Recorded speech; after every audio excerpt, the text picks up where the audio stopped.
স্বাগত দীপ্ত আন্তর্জাতিক সংবাদে। আপনাদের সঙ্গে আছি আমি লুৎফা ফৌজি। শুরুতেই ফিলিস্তিন প্রসঙ্গ। পুরো গাজা দখলের মিশন শুরু করেছে ইসরায়েলি বাহিনী। তাদের হামলায় বুধবার আরও অন্তত ৮১ জন ফিলিস্তিনি নিহত হন। এদের মধ্যে রয়েছেন ৩০ জন ত্রাণ প্রত্যাশী, আর ক্ষুধাজনিত কারণে অন্তত ৩ জনের মৃত্যু হয়েছে। এক প্রতিবেদনে বৃহস্পতিবার এই তথ্য জানিয়েছে আল জাজিরা।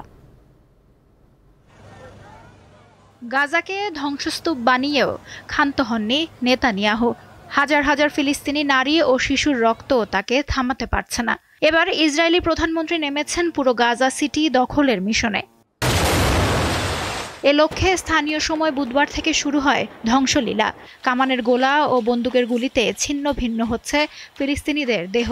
জাইতুন ও জাবালিয়া এলাকায় বর্তমানে ইসরায়েলি সেনারা অভিযান চালাচ্ছেন। স্থানীয় সময় মঙ্গলবার গাজা সিটি দখলের পরিকল্পনার অনুমোদন দেন ইসরায়েলি প্রতিরক্ষামন্ত্রী কাতস। হত্যাযজ্ঞকে আরও বেগবান করতে এরই মধ্যে প্রায় ৬০,০০০ রিজার্ভ সেনার তলব করেছে ইসরায়েলি প্রতিরক্ষা বাহিনী IDF। তারা সেপ্টেম্বর থেকে দায়িত্ব পালন শুরু করবেন বলে জানা গেছে। ইসরায়েলের অনেক মিত্র গাজা সিটি দখলের এ পদক্ষেপের নিন্দা জানিয়েছে। বুধবার ফ্রান্সের প্রেসিডেন্ট সতর্ক করে বলেন, এ পরিকল্পনা দুই জাতির জন্যই বিপর্যয় ডেকে আনবে এবং গোটা অঞ্চলকে স্থায়ী যুদ্ধের দিকে ঠেলে দেবে। আন্তর্জাতিক রেড ক্রস কমিটি বলছে, নতুন করে বাস্তুচ্যুতি ও সহিংসতা বেড়ে গেলে গাজার ২১ লাখ মানুষের জন্য পরিস্থিতি আরও ভয়াবহ হয়ে উঠবে। জাতিসংঘ বিভিন্ন মানবাধিকার সংস্থা জানিয়েছে, গাজার দক্ষিণাঞ্চল অতিরিক্ত ভিড়ে বিপর্যস্ত এবং সেখানে পর্যাপ্ত খাদ্য ও ওষুধ নেই। জোর করে এত মানুষের স্থানান্তর আন্তর্জাতিক মানবিক আইনের গুরুতর লঙ্ঘন বলে সংস্থাটি সতর্ক করেছে। জাতিসংঘ জানিয়েছে, গাজায় মানবিক সাহায্য এখনও অত্যন্ত সীমিত। ২০২৩ সালের অক্টোবর থেকে শুরু হওয়া ইসরায়েলি আগ্রাসনে গাজায় এখন পর্যন্ত ৬২,০০০-এরও বেশি ফিলিস্তিনি প্রাণ হারিয়েছেন। লুৎফা ফৌজিয়া, দীপ্ত বার্তাকক্ষ। যুক্তরাষ্ট্রে বসবাস বা কাজের জন্য আবেদনকারীর এখন থেকে আমেরিকা বিরোধী মনোভাব খতিয়ে দেখা হবে। এর মধ্যে সামাজিক যোগাযোগ মাধ্যমে আবেদনকারীর কর্মকাণ্ড খতিয়ে দেখার বিষয়টিও রয়েছে। স্থানীয় সময় মঙ্গলবার যুক্তরাষ্ট্র কর্তৃপক্ষ এ ঘোষণা দিয়েছে। মার্কিন নাগরিকত্ব ও অভিবাসন পরিষেবার হালনাগাদ নীতিমালায় বলা হয়, অভিবাসন কর্মকর্তারা এখন আবেদনকারীদের আমেরিকা বিরোধী কর্মকাণ্ড বা সন্ত্রাসী সংগঠনের সঙ্গে কোনো ধরনের সম্পৃক্ততা বা ইহুদি বিদ্বেষী কার্যকলাপের কোনো প্রমাণ আছে কিনা তা খতিয়ে দেখতে পারবেন। নীতিমালায় আরও বলা হয়, অভিবাসনের আবেদন পরীক্ষা নিরীক্ষায় সামাজিক যোগাযোগ মাধ্যম যাচাই বাছাইয়ের নিয়ম ট্রাম্প প্রশাসন গত জুনে চালু করেছিল। এটি এখন আরও বিস্তৃত করে আমেরিকা বিরোধী কার্যকলাপের অনুসন্ধানের বিষয়গুলো অন্তর্ভুক্ত করা হবে।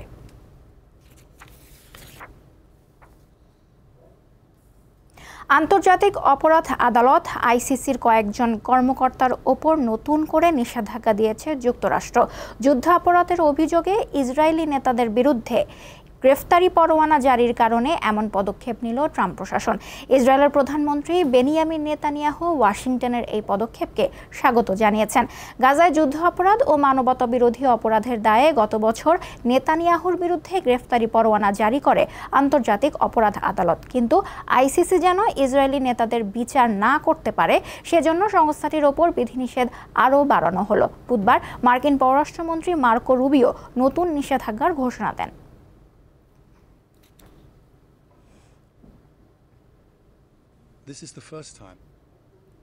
যুক্তরাষ্ট্রের ক্যালিফোর্নিয়ায় একজনের শরীরে প্লেগ পাওয়া গেছে। স্থানীয় স্বাস্থ্য কর্মকর্তারা জানান, প্লেগের বাহক মাছির কামড় অথবা সংক্রমিত পানির সংস্পর্শের মাধ্যমে এই রোগ মানুষের মাধ্যমে ছড়িয়ে পড়ে। পারমাণবিক অস্ত্র বহনে সক্ষম ক্ষেপণাস্ত্রের সফল পরীক্ষা চালিয়েছে ভারত। দেশটি জানিয়েছে, তারা সফলভাবে একটি মধ্যম পাল্লার ব্যালিস্টিক ক্ষেপণাস্ত্রের পরীক্ষামূলক উৎক্ষেপণ করেছে।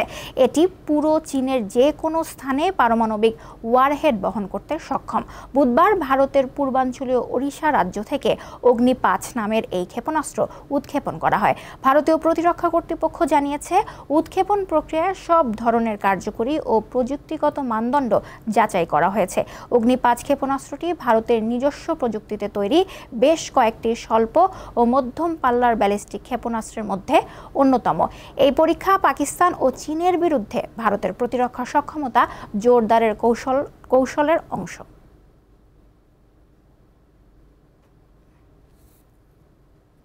টানা 30 দিন জেলে থাকলেই মন্ত্রিত্ব শেষ, এমন প্রস্তাব রেখে ভারতের পার্লামেন্টের নিম্নকক্ষ লোকসভায় নতুন একটি বিল উত্থাপন করা হয়েছে। বুধবার লোকসভায় কেন্দ্রীয় স্বরাষ্ট্রমন্ত্রী অমিত শাহ সংবিধান সংশোধনী বিল উপস্থাপন করেন। বিলটি নিয়ে দেশটির রাজনীতিতে চরম বিতর্ক দেখা দিয়েছে।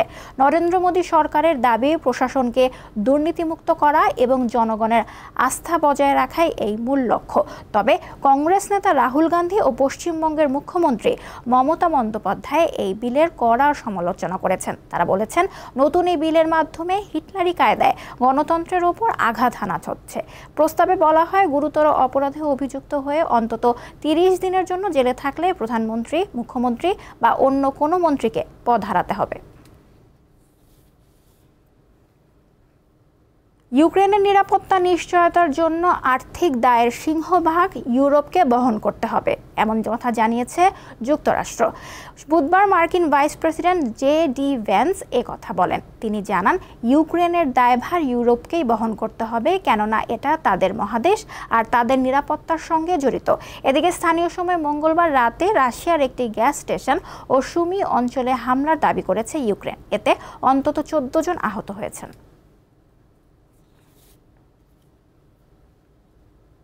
পশ্চিম আফ্রিকার দেশ নাইজারে ভয়াবহ বন্যায় কমপক্ষে 47 জনের মৃত্যু হয়েছে। ক্ষতিগ্রস্ত হয়েছেন অর্ধলক্ষাধিক মানুষ। দেশটির কর্তৃপক্ষ জানিয়েছে, বন্যায় বাস্তুচ্যুত হয়েছেন 56,000-এরও বেশি মানুষ। বৃহস্পতিবার এক প্রতিবেদনে এই তথ্য জানিয়েছে বার্তা সংস্থা আনাদোলু। নাইজারের সিভিল প্রোটেকশন অধিদপ্তরের তথ্য অনুযায়ী বন্যায় 339টি গ্রাম ও মোট 7,754টি পরিবার ক্ষতিগ্রস্ত হয়েছে। এছাড়া বন্যায় 257টি গবাদি পশু মারা গেছে। দুর্গতদের মধ্যে এরই মধ্যে ত্রাণ বিতরণ কার্যক্রম শুরু করেছে প্রশাসন। প্রাথমিকভাবে 3,776টি পরিবারকে খাদ্য সহায়তা দেওয়া হচ্ছে। কর্তৃপক্ষের দাবি, ক্ষতিগ্রস্ত পরিবার ও ব্যক্তিদের সহায়তায় সরকার 21.3 মিলিয়ন মার্কিন ডলার বরাদ্দ দিয়েছে। সন্ত্রাসবাদের বিরুদ্ধে যৌথ প্রচেষ্টা জোরদার করার প্রতিশ্রুতি ব্যক্ত করেছে পাকিস্তান, চীন এবং আফগানিস্তান। বুধবার কাবুলে পাকিস্তানের পররাষ্ট্রমন্ত্রী ইসহাক দার, আফগান পররাষ্ট্রমন্ত্রী আমির খান মুত্তাকি এবং চীনের পররাষ্ট্রমন্ত্রী ওয়াং ইর মধ্যে অনুষ্ঠিত ত্রিপক্ষীয় সংলাপের সময় এই সিদ্ধান্ত গৃহীত হয়। পাকিস্তানের পররাষ্ট্র দপ্তর এক বিবৃতিতে জানায়, ত্রিপক্ষীয় সংলাপে দেশগুলোর মধ্যে রাজনৈতিক, অর্থনৈতিক এবং নিরাপত্তা সহযোগিতার ওপর জোর দেওয়া হয়েছে। তিন পক্ষই বাণিজ্য, পরিবহন, আঞ্চলিক উন্নয়ন, স্বাস্থ্য, শিক্ষা, সংস্কৃতি এবং মাদক পাচারি প্রতিরোধে সহযোগিতা আরও বাড়ানোর পাশাপাশি আফগানিস্তানে সিপিইসি সম্প্রসারণের প্রতিশ্রুতি পুনর্ব্যক্ত করেছে।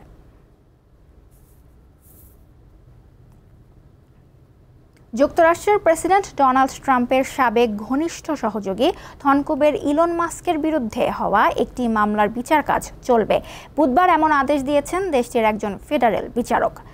অভিযোগে বলা হয়েছে, বিশ্বের সবচেয়ে ধনী এই উদ্যোক্তা $10 লাখ জেতার লোভ দেখিয়ে ভোটারদের দিয়ে সংবিধান সমর্থনের নামে একটি কাগজে সই করিয়ে জালিয়াতির আশ্রয় নেন। ঘটনাটি ঘটে 2024 সালের নির্বাচনের একেবারে শেষ দিকে।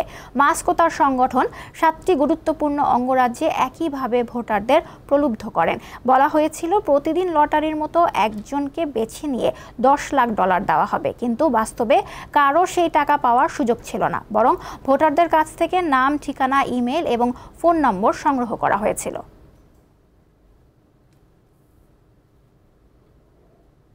একাকিত্ব কাটাতে অভিনব এক সেবা চালু হয়েছে জাপানে। ভাড়ায় পাওয়া যাচ্ছে দাদি, নানি। ওকে গ্র্যান্ডমা নামে একটি ব্যতিক্রমী পরিষেবার মাধ্যমে মানুষ চাইলে এখন প্রয়োজন মতো ভাড়া নিতে পারবেন নানি দাদিদের। বর্তমান যুগে এক মহামারীর নাম একাকিত্ব। কর্মব্যস্ততা, সামাজিক বিচ্ছিন্নতা এবং যোগাযোগের অভাবে দিনকে দিন নিঃসঙ্গ হয়ে পড়ছে মানুষ। তেমনই একটি দেশ জাপান, যেখানে একাকিত্বের অন্ধকার হার মানিয়েছে পৃথিবীর অন্য সব দেশকে। জাপানিদের মাঝে নিঃসঙ্গতা এতটাই প্রখর হয়ে উঠেছে, মৃত্যুর সময়ও কাউকে পাশে পান না তারা। 2024 সালেও জাপানে 76,000-এর বেশি মানুষ নিঃসঙ্গ অবস্থায় মারা গেছেন।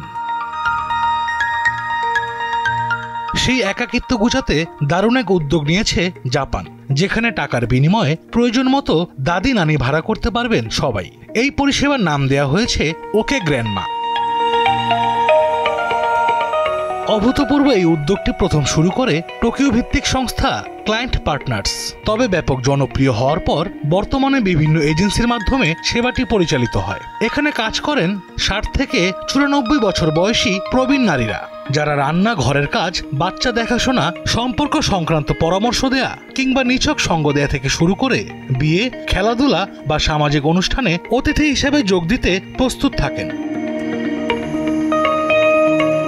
তবে সবচেয়ে গুরুত্বপূর্ণ যে কাজটি তারা করেন সেটি হচ্ছে মানুষকে একাকিত্বের সাথে লড়াই করতে সহায়তা করা। নিজের স্নেহ যত্ন দিয়ে পারিবারিক সম্পর্কের অভাব পূরণ করেন এই অভিজ্ঞ মানুষগুলো।